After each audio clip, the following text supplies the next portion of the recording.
오늘 우리에게 주신 하나님의 말씀을 통해서 세상의 빛 6번째 시간입니다. 가까이 나오라 라는 제목으로 하나님의 말씀 선포합니다.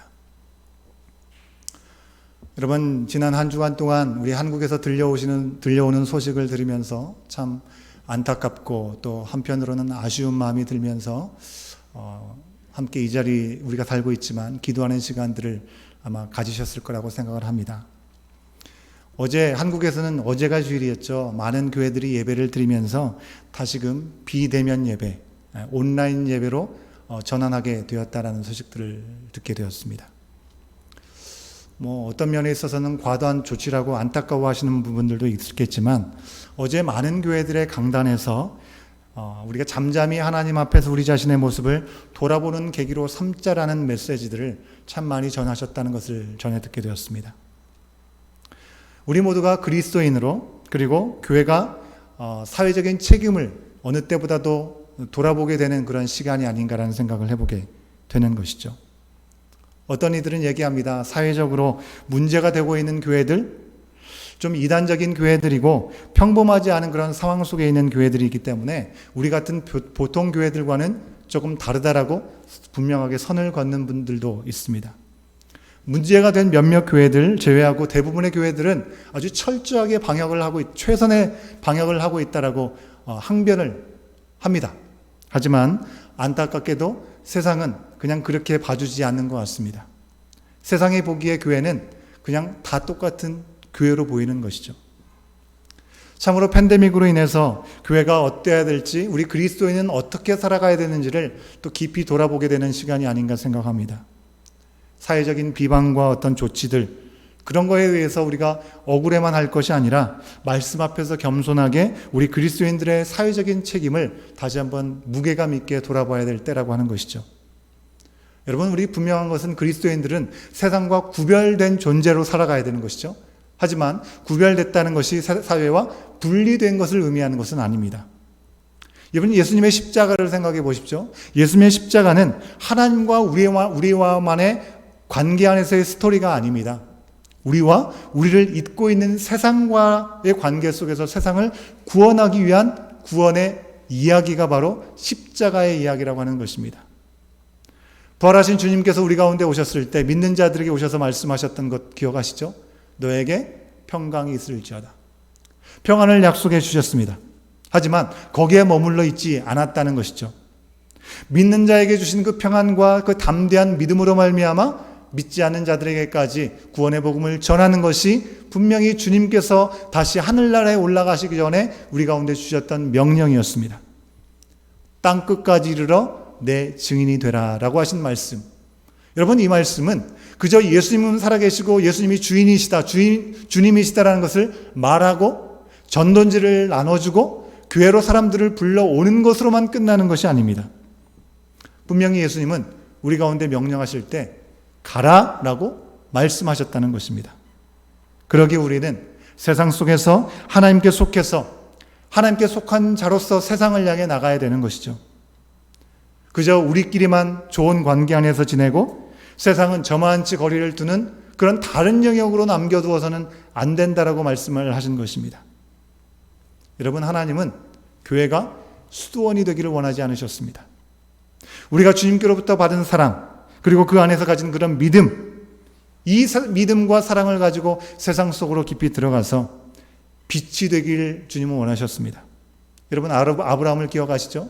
아브라함을 부르셨을 때 복이 될지니라 라고 약속하셨던 것처럼 우리가 있는 곳이 어디든지 어둠의 한복판일지라도 우리가 있는 그 이유 때문에 그곳이 복되고 빛이 비추어지는 것, 그것이 바로 우리 아버지 하나님의 뜻이라고 하는 것입니다.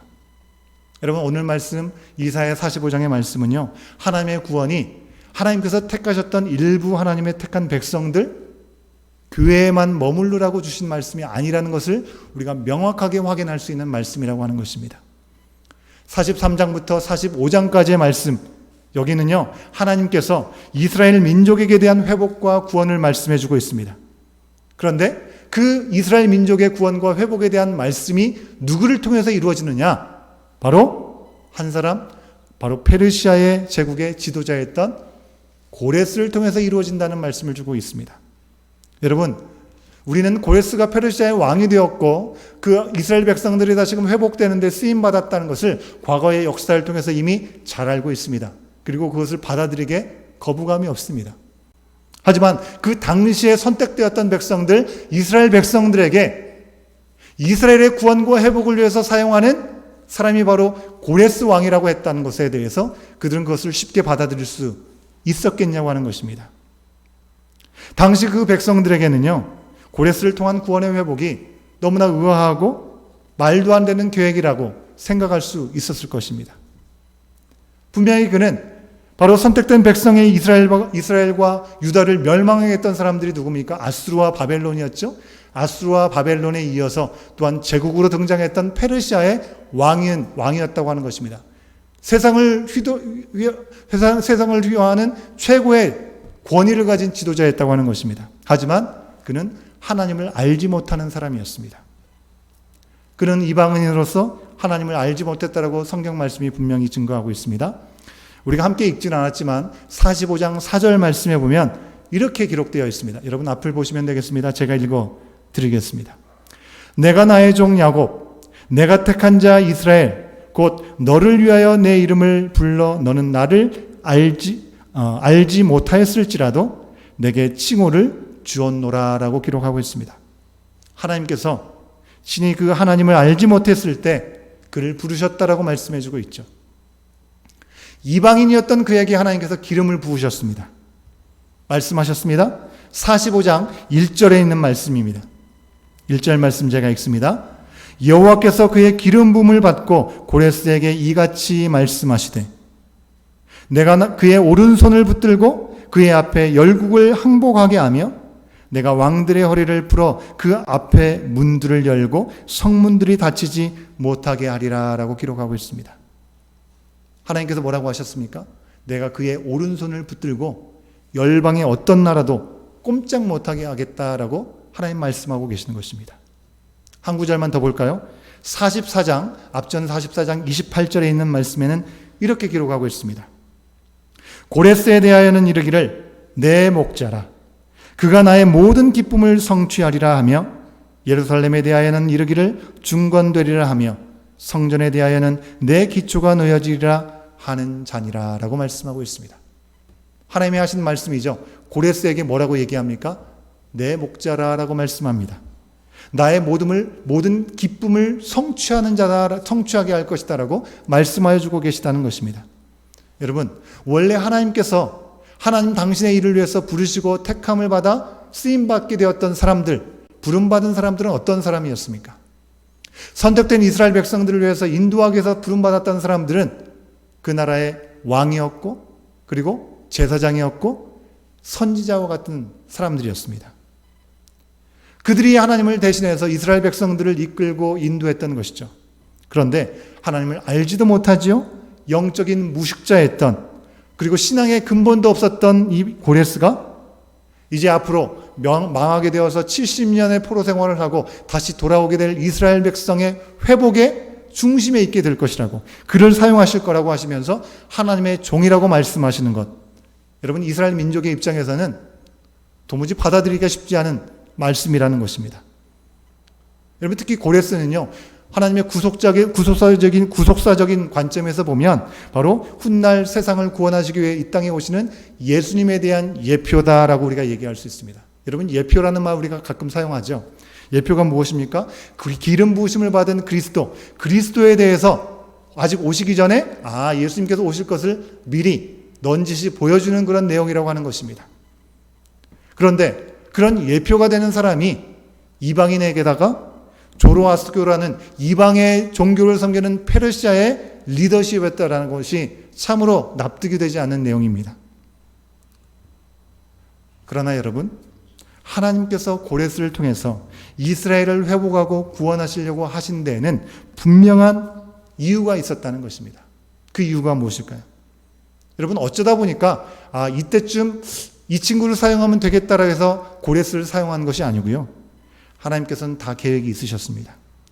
완전한 지혜의 하나님께서 일부러 이방인에게다가 하나님을 알지도 못하는 페르시아의 왕을 불러 사용하시는 것을 통해서 하나님의 구원이 어떻게 이루어지는지를 보여주고자 하셨던 것입니다. 바로 하나님의 관심이 이스라엘의 회복과 그들의 구원에만 있는 것이 아니라 열방을 회복하고 열방이 구원되는 데까지 미치게 된다는 것을 말씀하시고자 했던 것입니다. 여러분, 우리 인간적으로 생각으로는 그렇죠. 그래도 선택된 백성, 이스라엘 백성의 체면이 있지, 하나님의 계획에는 너무 무리수가 있다라고 생각할지도 모르겠습니다. 그렇게 얘기할 수 있는 그런 상황에서 하나님께서는 뭐라고 얘기하십니까? 진흙이 토기장에게 네가 무엇을 만들려고 하느냐라고 얘기할 수 없는 것처럼 이방인 고레스에게 기름을 부어서 사용하는 것에 대해서 그 누구도 이유를 달 수 없다라고 못 박아서 말씀하셨던 것입니다. 여러분, 분명한 것은 하나님의 뜻은 우리의 생각과 우리의 뜻과 비교할 수 없이 다른 것이죠. 우리가 다 이해하지 못할지라도 공의롭게 그 모든 일을 행하신다는 사실을 우리는 붙들을 수 있어야 되는 것이죠. 하나님께서 진정으로 원하시는 것은 이스라엘이라고 하는 소수정예의 확실한 내 사람 만들기가 아니라 죄에 빠져서 멸망으로 치달을 수밖에 없는 세상을 구원하는 것이었다는 것입니다. 이스라엘 민족을 죄에서 구원하기 위해서 선택하여 부르시고 모든 지혜와 힘과 사랑을 다 동원해서 하나님이 얼마나 오래 참으셨습니까? 그리고 기다리시고 회복하시지 않았습니까? 그 이스라엘 백성을 향해서 온 힘을 다 쏟으셨던 것처럼 하나님의 궁극적인 관심은 세상 모든 민족이 열방이 구원의 자리로 돌아오는 것, 그것이었다는 것입니다. 그것이 바로 하나님의 진심이었습니다. 그러기에 오늘 말씀 45장은요, 고레스를 통해서 이스라엘 구원에 대한 그런 계획으로 출발하고 있죠. 그런데 열방을 향한 구원의 초청으로 그 마무리가 되고 있다는 사실을 우리는 분명하게 기억할 수 있어야 됩니다. 분명히 45장 4절 말씀에서는 아까 말씀을 읽어드린 것처럼 그렇게 말씀하고 있습니다. 나의 종 야곱, 내가 택한 자 이스라엘을 위하여 내 이름을 불렀다라고 말씀하셨습니다. 이스라엘을 구원하시기 위한 하나님의 뜻이 분명히 드러났죠. 하지만 20절 말씀, 오늘 우리가 함께 읽었던 20절 말씀에서는 뭐라고 얘기합니까? 20절 말씀을 보시면요, 열방 중에서 피난한 자들아 너희는 모여오라, 함께 가까이 나아오라. 나무 우상을 가지고 다니며 구원하지 못하는 신에게 기도하는 자들은 무지한 자들이니라 라고 말씀하고 있습니다. 열방 중에서 피난한 자들아 너희는 모여오라, 함께 가까이 나오라. 이스라엘 백성에 대해서 얘기하고 있지 않습니다. 그들을 구원하는 것으로 시작하셨던 하나님의 관심은 하나님을 알지 못하는 피난한 자들에게까지 초청하여 주고 계시는 것입니다. 이 열방을 향한 얼마나 간절한 외침의 초청입니까? 여러분, 20절의 말씀 히브리어인 원어로 보면요, 분명하게 세 가지 명령이 분명하게 확인되는 것을 볼 수 있습니다. 모여라, 와라, 함께 가까이 오라, 함께 나오라. 세 번에 걸쳐서 명령하시는 하나님의 말씀을 우리가 확인할 수 있다는 것입니다. 그 말씀을 듣는 대상은 하나님을 알지도 못하는 자들이었고 나무 조각을 세워서 우상에게 절하는 자들이었다고 하는 것입니다. 그런데 그들을 향해서 하나님은 초청하고 계시는 것입니다. 여러분, 이스라엘과 유다가 불순종해서 멸망당해서 심판받는 일은 분명히 하나님의 명성에 금이 가는 일임에 분명했습니다. 왜냐하면 이스라엘 백성들은 유일하신 하나님만을 섬기고 있었는데 그들이 믿는 하나님, 그 하나님께서 그들을 지키시고 돌봐주시지 않는다라고 주변 열방들은 분명히 생각할 수 있었기 때문에 그렇습니다. 하지만 하나님은 그들을 다시 꺼내시고 회복하고 구원하시는 과정을 통해서 이스라엘뿐만 아니라 열방을 구원하실 분이 누구신지를 분명하게 보여주시는 것입니다. 말씀에서도 확인할 수 있는 것처럼 해 뜨는 곳에서부터 지는 곳까지, 즉 세상 어디에서도 여호와 같은 신은 없다라는 것을 분명히 보여주고자 하셨다는 것입니다. 하나님이 누군지 알지도 못했던 최고의 권력자 고레스, 이 고레스 왕이 하나님의 부르심에 온전히 순종하는 것, 그 순종을 통해서 하나님이 세계 만방 가운데 하나님이심을 나타내 주셨습니다. 고레스를 부르신 것은 하나님이 세상의 주관자이시고 이 세상에 하나님의 주권 안에 있다는 것을 우리 가운데 보여주는 신의 한 수였다는 것입니다.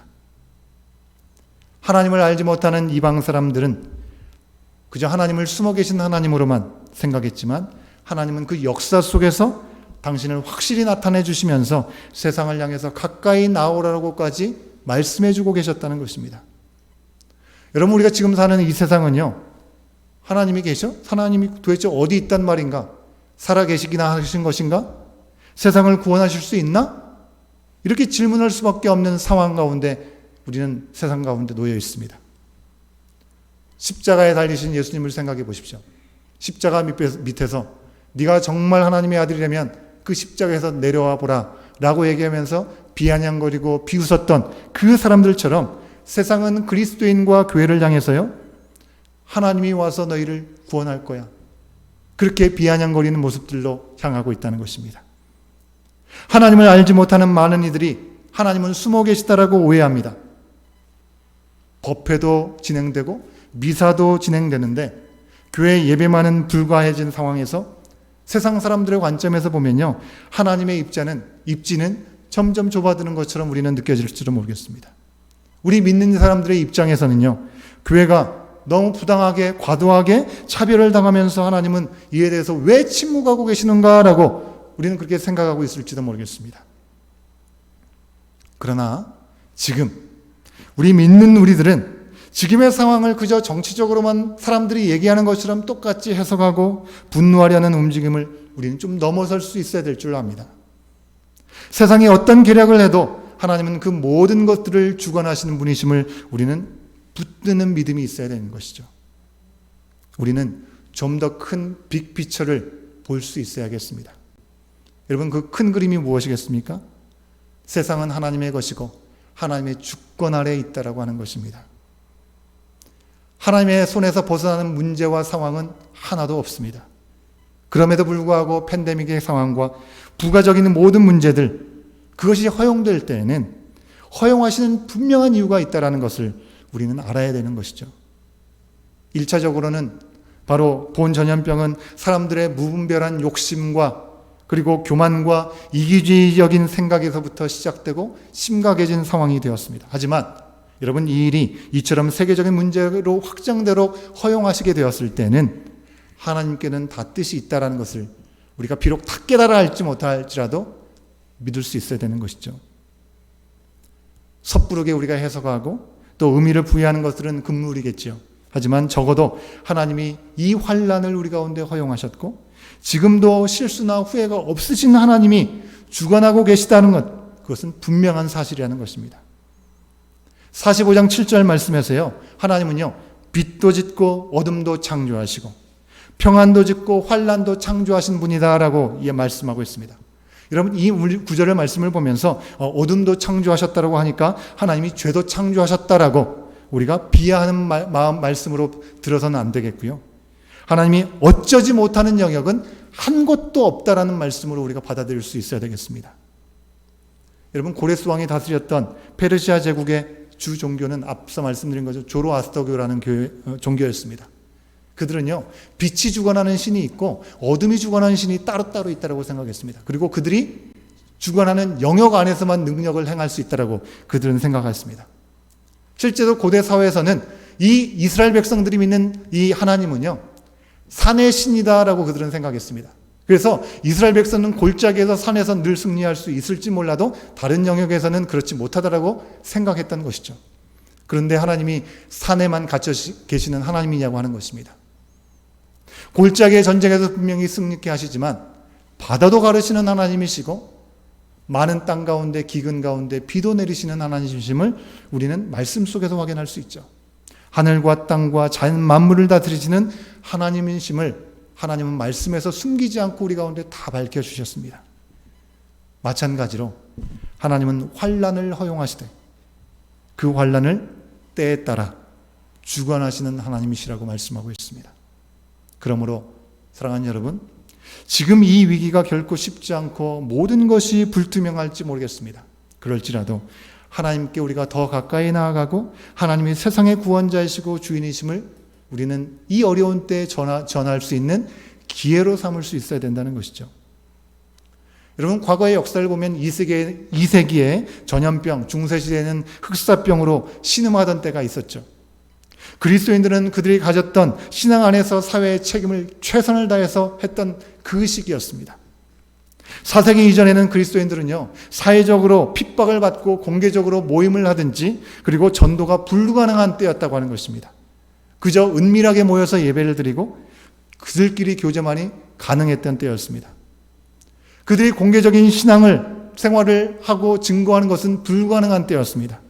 그런 이유로 그 시기에 그리스도인들에 대해서 관한 기록한 내용들을 보면요, 바로 초대 교부들의 문헌들을 보면 전도하라라고 얘기하는 이 교부들의 목회적인 어떤 권고들이 기록되어 있지 않습니다. 권고가 나타나지 않습니다. 왜요? 아예 그들이 대놓고 예수 그리스도를 얘기하는 것 자체가 불가능한 상황이었기 때문에 그렇겠죠. 다만 당시의 교부들은요, 바른 신앙 생활에 대해서 교훈을 전해주고 있는데요, 그들이 전한 내용은 형제끼리 서로 다투지 말고 사랑하라고 하는 것입니다. 서로 돌아와야 된다고 하는 것이고요, 그리스도인은 항상 깨어서 기도해야 된다라는 그런 내용들이었습니다. 당시 그리스도인들은 그들의 자리에서 지킬 수 있는 것, 바로 이 교훈대로 힘써 기도하고 서로 사랑하면서 그리스도께 받은 그 사랑을 나누고 믿음을 지키는 것으로 그들의 최선을 다했다는 것이죠. 그러자 공식적으로 전도 집회를 하지 않았지만 그 어떤 방법도 전도를 위한 방법도 동원되지 않았음에도 불구하고 당시 로마 사회에서 복음은 급속도로 전파되어 나가기 시작했다고 하는 것이죠. 실제로 기독교가 아직 박해받았던 소수의 종교였던 처음 300년 2년까지요, 로마 제국을 뒤집었던 이 두 번의 전염병이 있었습니다. 665년경에 로마 제국의 인구의 3분의 1이 죽게 되는 천연두가 있었고요, 251년에는 홍역으로 그들은 많은 피해를 받을 수밖에 없었습니다. 당시만 하더라도 소수 종교였던 기독교는 사람들에게 환영받지 못하고 그저 숨어 있어야만 하는 그런 상황이었습니다. 그러나 불안의 시대에 그들은 변치 않는 하나님의 믿음과 소망 가운데 서로를 위로하고 격려하면서 환자들을 위해서 희생적인 섬김을 다했습니다. 그렇게 도왔던 그리스도인으로 인해서 기독교는 사회에 큰 신뢰를 받을 수 있는 기회가 되었다고 하는 것이죠. 또한 믿음 안에서 불안과 우울증에 걸릴 수밖에 없었던 그 상황 속에서 그 어려움들을 넉넉히 이겼던 이 그리스도인들은 다른 사람들보다 전염병으로부터 생존율이 더 높았다고 하는 것이죠. 이로 인해서 전염병으로 육신뿐만 아니라 정신적으로도 피폐해진 당시의 사람들에게 아주 큰 격려와 모범이 그리스도인들이 되었다는 것입니다. 게다가 기독교 공동체는 불안한 시대에 서로 분열되어지고 나눠지는 것이 아니라 더욱 하나 되는 모습을 통해서 성장하게 되었다는 것입니다. 사랑하는 여러분, 팬데믹으로 인해서 우리가 함께 모여서 예배드리지 못하다 보니까 우리의 신앙이 점점 느슨해지는 것 같고, 교회 안에서 정말 핵심적으로 우리가 감당해야 되는 교제와 또한 교육과 선교와 봉사, 이런 것들을 제대로 하지 못하고 있기 때문에 뭔가 신앙생활에 2%가 부족하다라고 생각하고 그렇게 느껴지는 분들이 간혹 계시는 것 같습니다. 뭔가 우리가 해야 될 것 같고 그런 마음들이 드는 것이죠. 하지만 여러분, 분명한 것은 지금에야말로 진짜 그리스도인으로 살아갈 수 있는 기회가 왔다고 하는 것입니다. 우리가 그동안 교회 공동체 안에서 정말 주님의 마음으로 섬기고 나누고 베푸는 일들 잘 감당해 왔지만, 때로는 그런 일들이 우선순위가 바뀌어서 오히려 나의 짐이 되고 나를 힘들게 하는 일들이 되어서 하나님 앞에 하나님과의 관계가 집중하는 데 방해가 되었던 일들이 있었던 것을 우리 또한 돌아보게 되죠. 그 모든 것들이 우리의 의지와 상관없이 하지 못하는 상황이 되었을 때 정말 나는 그리스도인인가, 하나님과 관계가 온전해질 수 있는 기회가 우리 가운데 허락된 시간이라고 하는 것입니다. 말만 많고 끼리끼리만 잘 모이고 먹고 놀면서 한 번씩 보여주시기의 어떤 선교에 대해서 행하는 교회라는, 그리스도인이라는 그런 오명을 갖고 있었다고 한다면, 이제는 거기서 벗어나서 두려움과 염려와 절망에 빠져서 헤매는 이 세상을 향해서 그리스도를 믿는 우리의 믿음, 주께 받은 그 사랑을 함께 나누고 베풀 수 있는 시간이라는 것입니다. 여러분, 요즘같이 더 어려워진 이때 예수님의 옛자를 꺼내는 것도 참으로 어렵습니다. 한국은 전도의 문이 완전히 막혔다라는 이야기들을 많은 사람들로부터 전해 듣게 됩니다. 하지만 이럴 때일수록 내가 직접적으로 잘못하지 않았을지라도 내가 크리스찬이라는 이유만으로 비방을 당하고 또는 조롱을 받을 수 있을 때 그저 그것을 인내하고요. 예수님의 본을 따라서 예수님께서 우리 가운데 보여주신 대로 세상의 회복과 구원을 위해서 우리 또한 기도하면서 나갈 수 있어야 됩니다. 실제로 싱가포르의 교회들에서는요, 코로나19라고 얘기하잖아요. 이 19를 분명히 기억하기 위해서 19시, 그러니까 우리로 치면 오후 7시가 되겠죠. 7시에 회복을 위한 기도를 갖는 그런 모습들이 있다고 합니다. 어쩌면 앞으로 우리에게 제한된 환경은 점점점 많아질지도 모르겠습니다. 점점점 더 불안해지고 점점 위기 가운데 놓이는 상황이 될지도 모르겠습니다. 그러나 당시로서는 말도 안 되는 하나님의 계획, 이방 나라 하나님을 알지도 못하는 이들로 하여금 구원의 역사를 이루시겠다고 하는 고레스를 통해서 행하신 그 이야기를 통해서 하나님의 놀라운 구원의 계획이 다 받아들이지 않지만 그것이 온전히 이루어졌던 것처럼, 그리고 열방을 향한 초청을 주셨던 것처럼 우리 하나님은 지금도 세상 모든 민족이 주님께 나와서 구원을 얻기를 원하고 계시다라고 오늘 말씀을 통해서 우리 가운데 주고 계십니다.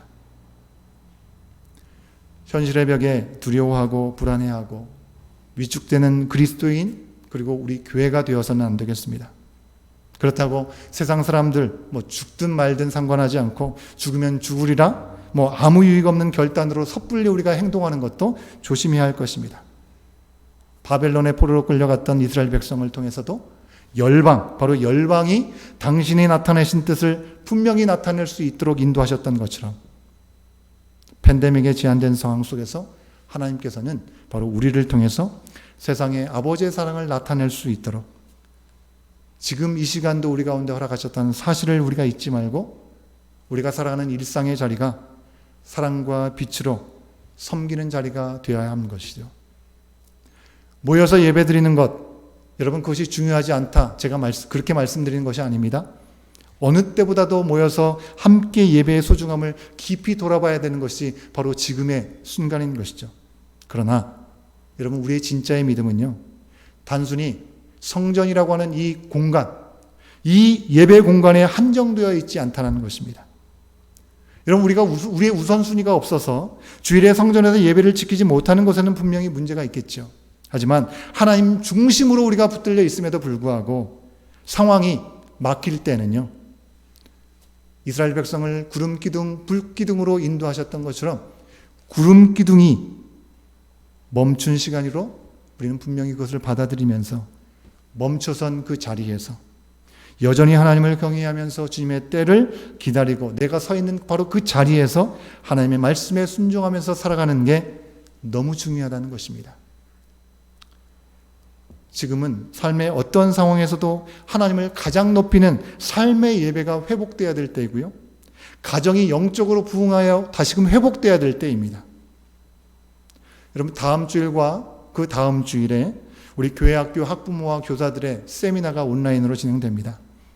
가정이 신앙교육의 장이 될 수 있도록 이 교육이 진행되게 될 텐데요, 어린 자녀라 할지라도 부모를 두신 분들은 힘써 참여해 주기를 바랍니다.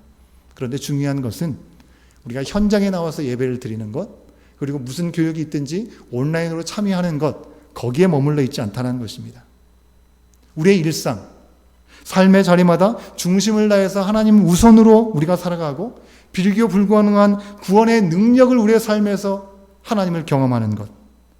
그래서 내가 어디에 가든지 어디에 있든지 그 구원의 하나님을 믿는 사람들의 그 사랑이 능력으로 나타나는 것. 내 미래가 불확실함에도 불구하고 남을 걱정하고 남을 위해서 기도해 주면서 아낌없이 나누고 섬기는 것. 죽은 신을 섬기고 나 자신만을 믿는 사람들과 정말 하나님을 믿는 사람들의 삶이 정말 뭔가 달라도 다르다는 것을 우리의 삶을 통해서 비출 수 있어야 되는 이 시대라고 하는 것입니다. 이방인 고레스를 구원의 도구로 사용하셨던 하나님께서 에베소서 2장 13절의 말씀대로요, 전에 멀리 있던 우리를 그리스도 안에서 하나님과 화목하게 되도록 부르셨습니다. 모여라, 오라, 가까이 나오라. 이 초대와 명령, 이 초대와 명령 덕에 우리는 지금 이 자리에 있는 것입니다.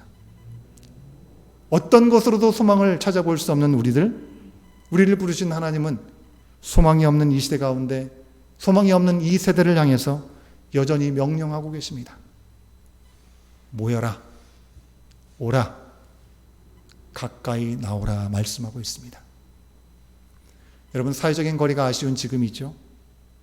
하나님에게만은 어느 때보다도 가까이 갈 수 있는 초대가 우리 가운데 허락되어 있습니다. 세상을 향한 하나님의 이 명령을 우리가 분명히 기억할 수 있어야 되겠고요.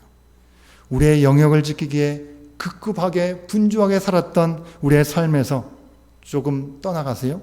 세상을 구원하기 원하시는 하나님의 사랑으로 우리가 있는 그 자리에서 힘써 섬기고 나눌 수 있어야 되겠습니다.